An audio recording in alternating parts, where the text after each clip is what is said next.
you're around this team all the time. You're around Ryan Day and the coaching staff all the time.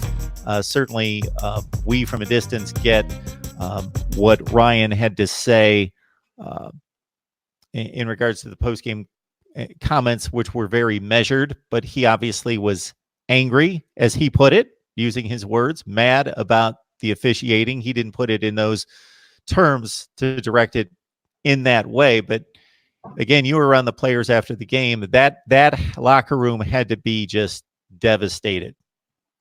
Yeah, I've been there any number of times after they've lost tough games. I mean, 3 years ago to Clemson in the playoff, 31-0 was miserable. Back-to-back national championship games in the 06-07 seasons, losing to Florida, getting blown out in that game, 41-14. LSU, 38-24 down in the Superdome. Excuse me. And yeah, I mean, there was a lot of unhappiness after those type games. I think this was more disappointment that they had this game a chance to grab control of this game and they failed to do that. And when you know, again, this is my 25th year covering Ohio State. I've seen every measure of win and I've seen every measure of loss. And I just brought up three of them right there that kind of stick with you a long time because of the stakes. And I think the disappointment was the biggest thing, was that they had a chance to go on and play LSU for the national championship, maybe give LSU a run for its money, maybe even if they find a way to contain Joe Burrow, which I think major if, would have been a chance to win a national championship this season. Instead, they don't make it there, and they lose to Clemson. But a lot of this loss was of their own making. I mean, we will forever debate. I mean, they had 2 touchdowns wiped off the board. One probably the right call when Dobbins dropped the ball. The other one, you've had every supervisor of officials, every former NFL official with a platform who does network TV, and anybody who's ever worn a whistle basically come out against that overturn on the scoop and score touchdown.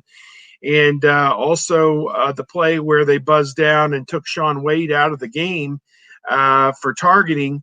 The good news a week later is Ohio State's keeping Shaun Wade. He is, as we just found out moments ago, going to come back to Ohio State for what would be a 4th year at junior situation. He redshirted due to an injury his first year. So big news for Ohio State in that regard. But back on this game, yes, very disappointed, very angry that they had the game kind of ripped out from underneath of them. But we can point to 4 or 5 things: roughing the kicker, allowing Trevor Lawrence to run for a 67-yard touchdown or whatever that was, allowing Trevor Lawrence to throw the ball to the running back for a long touchdown, and letting them go 4 plays, 94 yards at the end of the game for the winning touchdown.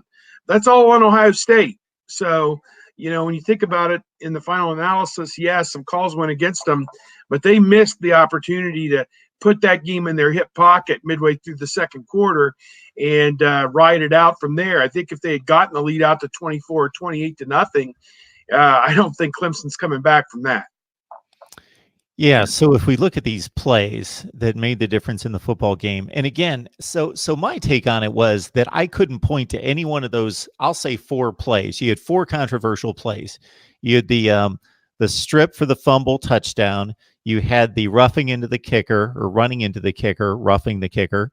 You had the Dobbins catch trap against the ground, and you had the helmet-to-helmet targeting. So any one of those plays I didn't think was egregiously missed by the officials, that they just blatantly made the wrong call. It wasn't like a receiver caught a ball and had his foot on the boundary and they called him in.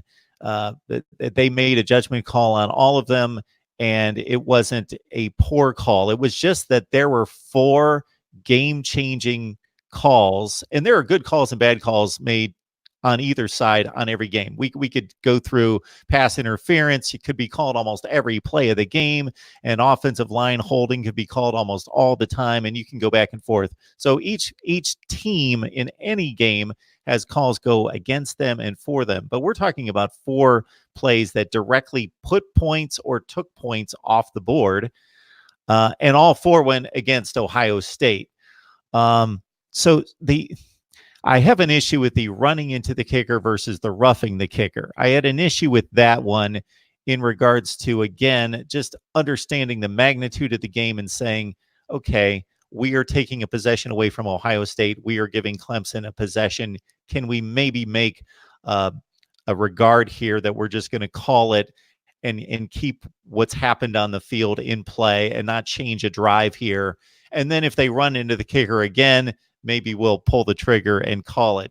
Just some things like that. And again, I thought that the ball was stripped for a fumble recovery and a touchdown. I don't think that it's possible to catch a football at your chest level, bring it up to your head, bring it back down to start to tuck it, turn and take 3 steps and not fumble a football. I think that was clearly a catch in my eyes. And the targeting was a tough one. It was certainly targeting, but man, with 4 minutes left in the first half and up 16-0, you hate to see that the momentum swing not on a play that's made by the opposition, but a play that has to be called by the official. Yeah, you raised some very good points there. I think regarding the roughing the punter, it was 3rd and 6, and they were on their own 15-yard line. So had they called running into the kicker or punter, it would have been a 5-yard penalty, and they still would have had to punt. 4th and 1 on their own 20 is obviously you got to punt that one. Ohio State was leading the game 16-14 at that time and had already gotten not 1 but 2 stops. That was their second stop to start the second half, and they were going to get the ball back in great field position.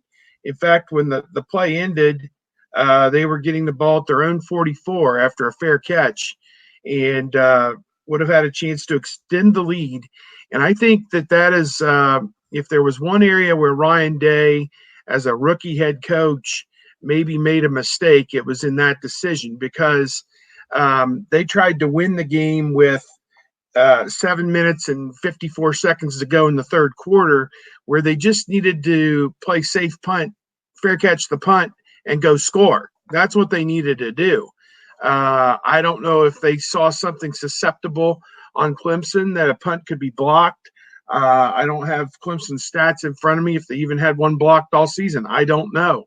But to my way of thinking, when your defense has held that team to 2 touchdowns through the middle of the third quarter, and you're getting the ball back, you take the ball.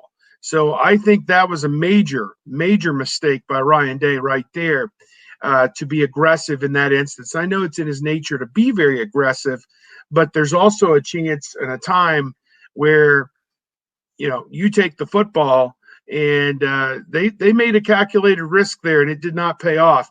I think in live action, Mark, I think the heavy contact is what drew the flag. If you look at it in live action, you say, oh my goodness, he smacked into him. That was rough. But I think when you slow it down and whatever, and think about it in hindsight, it maybe didn't warrant the 15-yard penalty. But I could see in live action why they thought, oh my goodness, this is heavy contact, as their bodies kind of slammed together. It is what it is. The other situations you mentioned, the Dobbins catch, what's interesting about that one is on first down from the 8-yard line, on that one, KJ Hill ran across the back of the end zone, and the Clemson defender grabbed the back of his jersey like this, which should have been a blatant holding penalty. Okay. They didn't call it. The pass was incomplete. The third down pass, he throws over the defense, and Dobbins lays out, and they call it on the field a touchdown. Then as you forensically look at that, you see he didn't complete the catch. People are like, well, as soon as he crossed the plane of the goal line with the ball, it should have ended the play. Well, it doesn't work like that on a reception. You have to secure the football. And apparently he didn't do that. It leaked out on him at the end. if that's, most people didn't have a major problem with that call. I don't know, but I know in the celebration of that touchdown, KJ Hill went and talked to the back judge. And he said, as it was right in front of me, I'm taking pictures, and he said, this guy grabbed my jersey. You need to call that. You need to watch for that the next time. And the back judge tried to calm him down, give him some official speak, blah, blah, blah, don't talk to me, blah, blah, blah, blah, like this. And eventually they have a little laugh, and KJ Hill goes off to the sideline. There's no touchdown. They didn't score a touchdown there. So that's one that they missed, blatant, which should have been another first down at the 4-yard line. Now, whether they would have scored on that one or not, I don't know. You can't have the ball first down in the red zone 3 times and settle for chip shot field goals. Point blank, period, the end. If you want to win the national championship, you got to put 2 of those in the end zone. You got to get that additional 8 points right there, 4 on each of those. The one from 33 yards, you're a little farther out, okay, settle for the 3 there, whatever, if that's how it worked out. But the red zone offense was terrible. As I predicted, one of the keys I thought of this game was they are going to move the ball between the 20s, and whoever converts in the red zone will be the team that wins. And as it turns out, Ohio State failed miserably in the red zone, getting touchdowns. And that was ultimately one of the deciders of this game. As I go back over it, and I've got the stats here in front of me, Lawrence had never run for 67-yard touchdown. Never. And he threw to Travis Etienne for, I think, a 37-yarder at the end and a 53-yarder earlier. They found Ohio State's weakness on defense. They found which is the linebacker group. They were good enough to beat Michigan State and Penn State and Michigan and Wisconsin and everybody else that they played.